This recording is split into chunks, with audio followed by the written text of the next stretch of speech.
여러분, 오늘 정말 중요한 날이 될 것 같아요. 코스피 6,000선이 무너졌습니다. 삼성전자도 지금 상당한 하락폭을 보여주고 있어요. 이유는 아시죠? 미국과 이스라엘이 이란을 공습했습니다. 이란 최고 지도자 사망 소식까지 전해졌고, 호르무즈 해협 봉쇄 가능성이 거론되면서 유가가 8% 가까이 급등했어요. 전 세계 증시가 일제히 하락세를 보이기 시작했고 나스닥 선물도 1.7% 빠졌습니다. 지금 삼성전자 들고 계신 분들 솔직히 속이 뒤집어지는 기분이실 거예요. 20만 초반에 들어가신 분들은 이거 더 빠지면 어쩌나, 혹시 전쟁이 장기화되면 반도체도 타격받는 거 아닌가, 이런 생각하고 계실 거예요. 그런데요, 저는 오늘 여러분께 정반대 이야기를 하려고 합니다. 전쟁이 나면 반도체가 타격을 받을까요? 짧게 보면 맞아요. 당연히 투심이 얼어붙으니까 단기 하락은 피할 수 없습니다. 근데 한 발짝 물러서서 생각해 보세요. 중동에서 전쟁이 터지면 뭐가 올라가요? 유가죠. 유가가 오르면 에너지 비용이 올라가요. 에너지 비용이 올라가면 데이터 센터를 돌리는 비용이 올라가요. 그런데 빅테크들이 AI 투자를 줄일까요? 절대 안 줄입니다.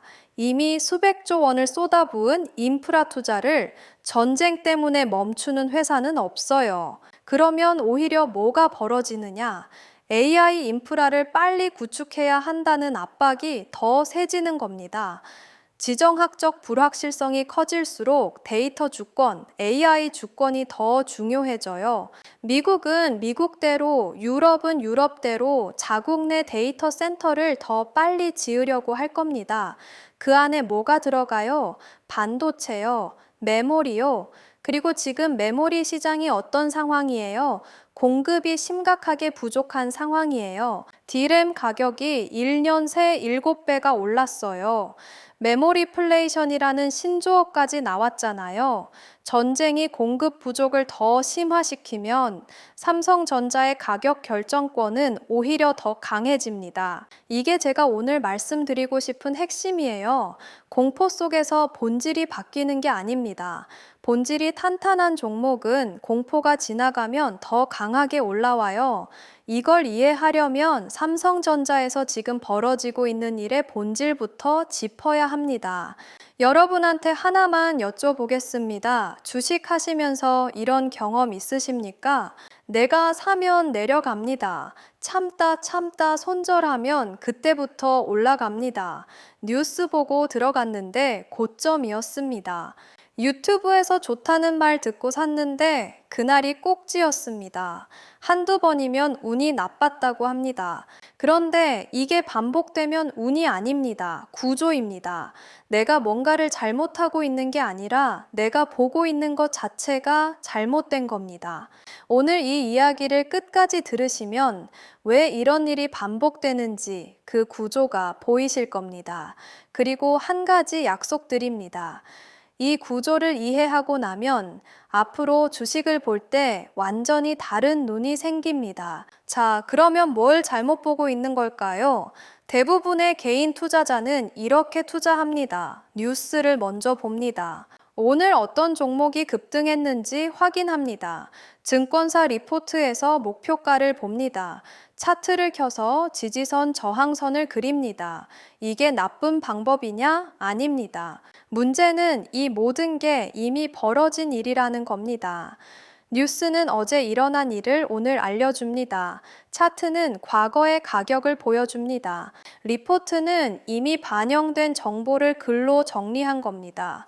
이미 벌어진 일을 보고 투자하면 이미 반영된 가격에 들어가는 겁니다. 그게 고점입니다. 여러분이 매번 고점에 물리는 이유가 이겁니다. 타이밍이 나빠서가 아닙니다. 보고 있는 것의 시차가 문제인 겁니다. 그러면 외국인과 기관은 뭘 보길래 우리보다 먼저 움직이는 걸까요? 이 사람들은 뉴스를 보지 않습니다. 차트도 안 봅니다. 이 사람들이 보는 건 딱 하나입니다. 바로 돈의 흐름. 지금 전 세계에서 가장 큰 돈이 어디서 출발해서 어떤 경로를 타고 최종적으로 어느 기업에 매출이 되는지 이 경로를 추적합니다. 그리고 그 경로 위에 있는 기업을 뉴스가 나오기 훨씬 전에 삽니다. 우리가 뉴스를 보고 뛰어들 때는 이 사람들이 이미 다 사놓은 뒤입니다. 그래서 우리가 사면 더 이상 안 오르는 겁니다. 살 사람이 이미 다 산 거니까. 자, 그러면 지금 그 돈은 어디를 향하고 있을까요? 여기서부터 진짜 흥미로워집니다. 2024년 마이크로소프트, 구글, 아마존, 메타, 애플, 이 기업들이 동시에 한 방향으로 움직이기 시작했습니다. 이 회사들이 투자하겠다고 발표한 금액을 다 합치면 500조 원이 넘습니다. 대한민국 1년 국가 예산에 육박하는 돈입니다. 이 돈이 전부 하나의 방향을 향하고 있습니다. AI, 그리고 AI 데이터 센터, AI 반도체, AI 소프트웨어, AI 로봇. 갈래는 다르지만 방향은 전부 하나입니다. 인류 역사상 이 정도 규모의 자본이 이렇게 짧은 시간에 한 방향으로 쏟아진 적은 없었습니다. 닷컴 버블 때도 없었고 스마트폰 혁명 때도 없었습니다. 이 500조 원이 흘러가는 경로에는 순서가 있습니다. 건물을 짓는 것과 똑같습니다. 1층부터 올려야 합니다. 그리고 이 순서를 알면 다음에 돈이 어디로 갈지 미리 알 수 있습니다. 외국인들이 쓰는 방법이 바로 이겁니다. 1층, 바로 전력입니다. AI 서버 한 대가 먹는 전력은 일반 서버의 10배가 넘습니다. 데이터 센터 하나를 돌리려면 소도시 하나의 전기가 필요합니다. 서버를 사기 전에 전기부터 끌어와야 합니다. 변압기가 필요하고 초고압 케이블이 필요하고 냉각 시스템이 필요합니다. 그래서 전력 인프라가 가장 먼저 깔려야 하고 전력 관련 기업들의 주가가 가장 먼저 폭등했습니다. 돈은 항상 1층부터 흘러갑니다. 이걸 뉴스로 접한 개인 투자자들이 뛰어들었을 때는 이미 많이 오른 뒤였습니다. 2층 반도체입니다. 전기가 들어오면 서버를 채워야 합니다. 서버 안에 들어가는 핵심은 두 가지, 연산 칩과 메모리. 여기서 대부분이 모르는 사실이 하나 있습니다. AI 서버 한 대 원가의 40%가 메모리에 들어갑니다. GPU가 아닙니다. 메모리입니다. 제가 적절한 비유를 하나 하겠습니다. 고속도로를 상상해 보세요. 차는 시속 300km로 달릴 수 있는데 도로가 왕복 2차선이면 어떻게 됩니까? 병목이 걸립니다. GPU가 아무리 빨라봤자 데이터를 공급하는 메모리가 느리면 전부 무용지물입니다. 그래서 초고대역폭 메모리 수요가 폭발하고 있고 2층으로 돈이 흘러 들어가기 시작한 겁니다. 3층 AI 디바이스입니다. 반도체가 만들어지면 어디에 넣겠습니까? 스마트폰, PC, 자동차, 가전, 로봇. 여기서 게임 체인저가 나왔습니다. 에이전틱 AI. 사용자의 의도를 스스로 이해하고 계획을 세우고 실행까지 하는 AI입니다. 이게 우리가 매일 쓰는 기기에 들어가기 시작했습니다. 글로벌 기업들이 AI 기기를 수억 대 규모로 보급하겠다고 선언하고 있습니다. AI 반도체 수요가 서버에서만 나오는 게 아니라 우리 손안의 기기에서도 폭발하기 시작한 겁니다. 그리고 4층, 이건 아직 대부분이 모릅니다. 저는 여기가 진짜라고 생각합니다. AI 자율 공장, 자재 입고부터 생산, 품질 검사, 출하까지 전 공정을 AI가 스스로 판단하고 실행하는 공장입니다. 디지털 트윈으로 공장 전체를 가상 공간에 복제하고 AI 에이전트가 의사 결정을 내립니다. 이 의사 결정에 따라 휴머노이드 로봇이 생산 라인에 투입됩니다. 이건 기존 자동화와 차원이 다릅니다. 자동화는 사람이 짠 프로그램대로 움직이는 겁니다. 하지만 자율화는 AI가 스스로 상황을 판단하고 대응하는 겁니다. AI가 AI를 만드는 시대, 이 네 번째 층이 완성되면 앞에서 말씀드린 1층, 2층, 3층 전체가 가속됩니다. 반도체를 더 빠르게 만들고 더 많은 기기에 더 빠르게 AI가 들어가는 선순환. 지금 대부분의 투자자들은 1층, 2층까지만 보고 있습니다. 3층, 4층을 보고 있는 사람은 극소수입니다. 이게 지금 500조라는 큰 규모의 자금이 흘러가고 있는 경로입니다. 외국인들은 이 경로를 보고 투자하는 겁니다.